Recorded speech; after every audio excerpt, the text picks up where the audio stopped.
Saya Emron. Saya Yandrina Rizky. Saya Faiza Masyid. Saya Soto Ketin Syafik.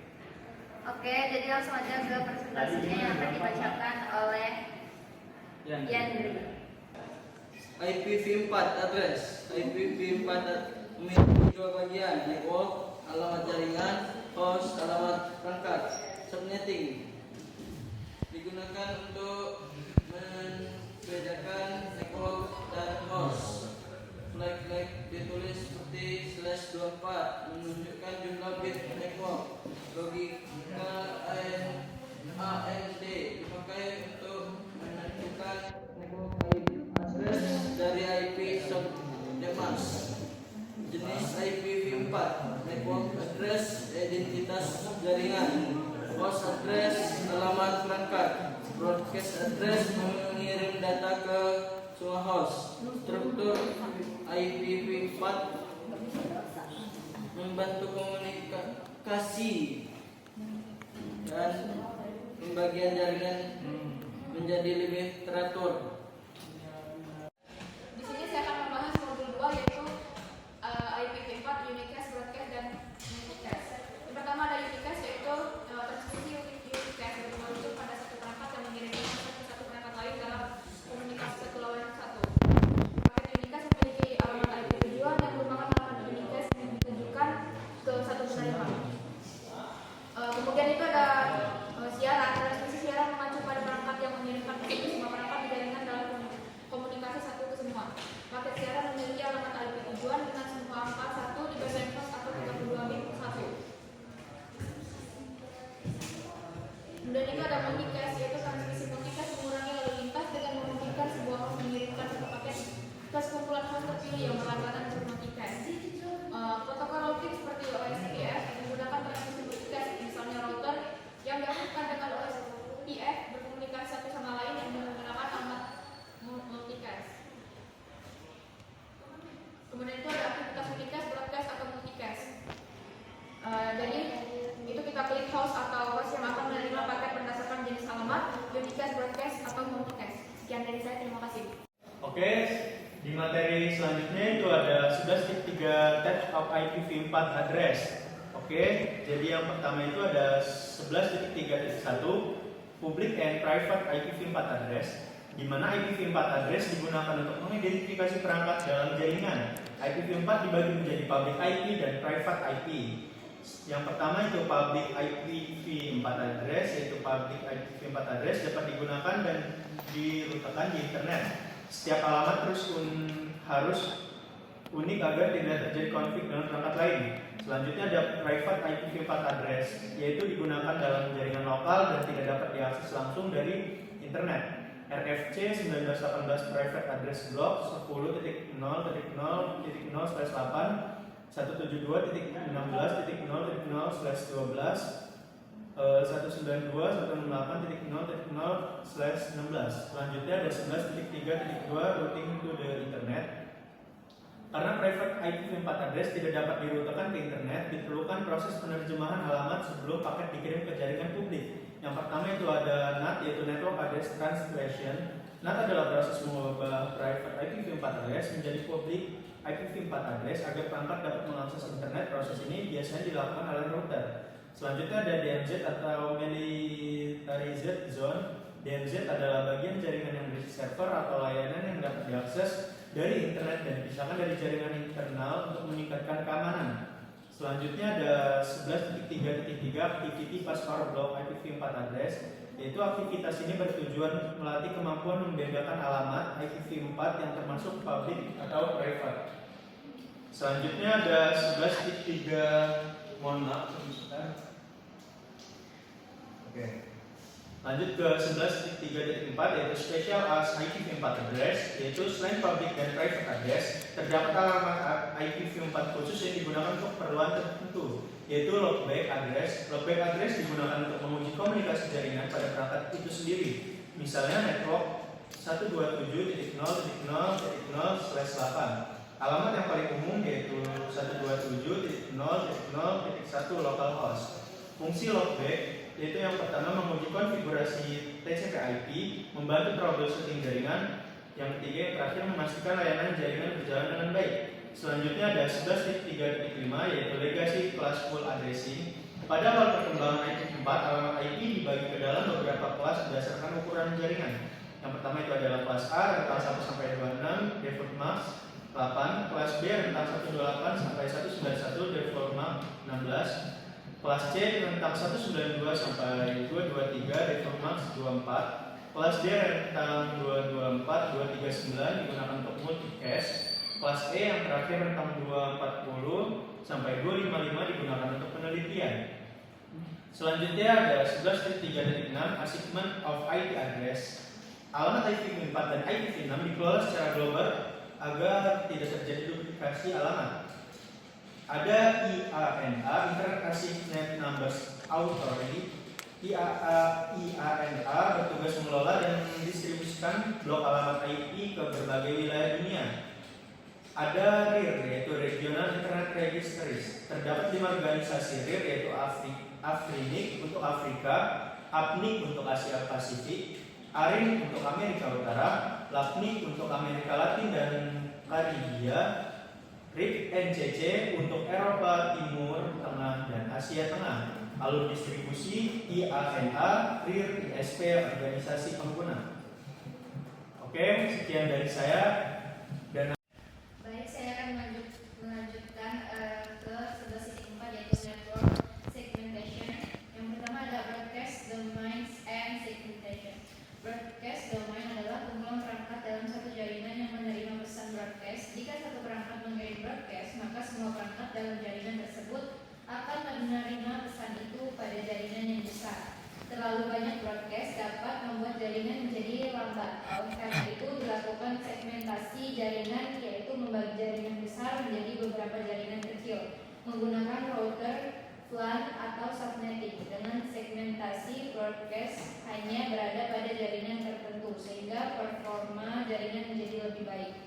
Selanjutnya ada problems with large broadcast domains. Broadcast domains yang terlalu besar dapat menyebabkan berbagai masalah jaringan. Semakin banyak perangkat dalam satu jaringan, semakin banyak pula traffic broadcast yang terjadi. Lalu ada reason for segmenting networks, yaitu segmentasi jaringan dilakukan untuk meningkatkan efisiensi dan keamanan jaringan. Dengan segmentasi, traffic broadcast dapat dikurangi sehingga jaringan menjadi lebih cepat dan stabil. Oke, selanjutnya akan dilanjutkan oleh Selanjutnya saya akan melanjutkan di poin 11.5.1. Kita masuk mengenai subnet octet boundary, di mana ini adalah teknik subnetting yang paling berdasar, di mana kita meminjam bit tepat pada batas octet. Contohnya seperti prefix 128, 124, 116. Ini mudah dipahami karena programnya langsung terjadi per blok 8 bit tanpa perlu menghitung sisa bit di dalam octet. Selanjutnya di poin 11.5.2 kita belajar subnet with octet boundary. Di sini tolongnya sedikit meningkat karena melakukan subnetting di dalam batas octet menggunakan prefix seperti 125, 126, 127, seterusnya sampai seterusnya. Ini tujuannya sangat penting, yaitu agar alokasi IP address lebih efisien dan tidak ada interbasis di belakang. Lalu kemudian ada di subnet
membagi sebuah jaringan besar menjadi beberapa jaringan yang lebih kecil atau subnet. Tujuannya adalah satu, menghemat penggunaan alamat IP, meningkatkan keamanan jaringan, mempermudah pengelolaan jaringan dan mengurangi lalu lintas atau broadcast dalam jaringan. IPv4 terdapat 32 bit alamat yang dibagi menjadi network ID dan host ID. Contohnya pada IP address 172.16.0.16, traffic slash 16 berarti 16 bit pertama digunakan sebagai network ID dan 16 bit sisanya sebagai host ID. Sebagai contoh, jika kita memiliki jaringan awal berupa 172.16.0.16 dengan subnet max 255.255.0.0, jumlah bit yang kita miliki adalah 32 dikurang 16, yang hasilnya adalah 16 bit. Jumlah host yang tersedia adalah 2 pangkat 16 dikurang 2, yang hasilnya adalah 65.534 host. Jika kita meminjam 8 bit host untuk subnet, traffic baru menjadi slash 24. Jumlah subnetnya 2 pangkat 8, yang hasil subnetnya adalah 256 subnet. Sementara jumlah host per subnet adalah 2 pangkat 8 dikurang 2, yaitu 254 host. Selanjutnya ada subnet across multiple octets. Biasanya subnetting hanya terjadi pada suatu octet, namun pada jaringan besar, subnetting dapat melewati lebih dari satu octet. Contohnya, pada IP 10.0.0/8 menjadi /18 dalam bentuk biner /8 dan /18. Perhatikan bahwa bit subnet berada pada oktet kedua sebagian pada oktet ketiga. Inilah yang disebut subnet across multiple octets. Calculate the subnet max. Subnet max menunjukkan bagian IP network dan host dari suatu alamat IP. Contoh kontroversinya adalah /16 yang memiliki subnet max 255.255.0.0 sampai /24 yang memiliki subnet 255.255.255.0. Sekian dari saya, akan lanjutkan. Selanjutnya di sini subchat 11.7 subnet requirement. Ini membahas cara membuat subnet sesuai kebutuhan jaringan. Yang pertama 11.7.7. 1. Subnet private versus public IPv4 address space. Private IP dipakai di jaringan lokal atau internal dan nggak bisa langsung diakses internet. Contoh private IP yaitu 10.0.0.172.16.00.192.0.0. Public IP dipakai untuk komunikasi di internet dan harus unik sistem global. 11.7 minimize use host IP address and maximize footprint. Tujuan subnetting adalah mengurangi pembahasan alamat IP buat like subnet. Mailing host subnet kan harus menghitung jumlah host yang diperlukan. Contohnya, jika hanya butuh 30 host, jangan pakai subnet besar seperti /24. Lebih efisien pakai /27 karena cukup untuk 30 host. Selanjutnya 11.7.3 example efisien IPv4 subnetting. Contoh pembagian jaringan ada efisien yaitu tentukan jumlah host, tentukan subnet mask, hitung network address, broadcast range host. Fokusnya adalah IP gak berubah-ubahnya dan semua host terpenuhi. Selanjutnya ada 11.8 yaitu VLSM. 11.8.1 video VLSM maxi. Ini memungkinkan tiap subnet memiliki ukuran berbeda. Subnet besar untuk banyak host, subnet kecil untuk sedikit host. Lebih hemat dalam penggunaan alamat IP. Selanjutnya contoh VLSM. Contoh pembagian jaringan menggunakan VLSM yaitu urutkan kebutuhan dari besar ke kecil, tentukan subnet masing-masing, alokasikan IP mulai dari subnet terbesar. Selanjutnya 11.3 IPv4 address konversasi. IPv4 jumlahnya terbatas dan VLSM membantu menghemat penggunaan IP dan menghindari pemborosan alamat host. Selanjutnya 11.4 VLSM. Inti konsepnya adalah satu network bisa dibagi jadi subnet dengan ukuran yang beda. Contoh /26 untuk 60 host, /27 untuk 30 host, /30 untuk point. Selanjutnya di 11.8.5 VLSM topologi address asynchrone. Langkah asynchrone IP pada topologi yang satu hitung kebutuhan host tiap jaringan, 2 tentukan subnet mask, 3 alokasi subnet terbesar dan 4 isi IP gateway dan host. Jika menentukan tool, maka hasilnya penggunaan IP lebih efisien dan routing lebih rapi dan mudah dikelola. Selanjutnya bagian 11 jadi silahkan bacakan dengan saya.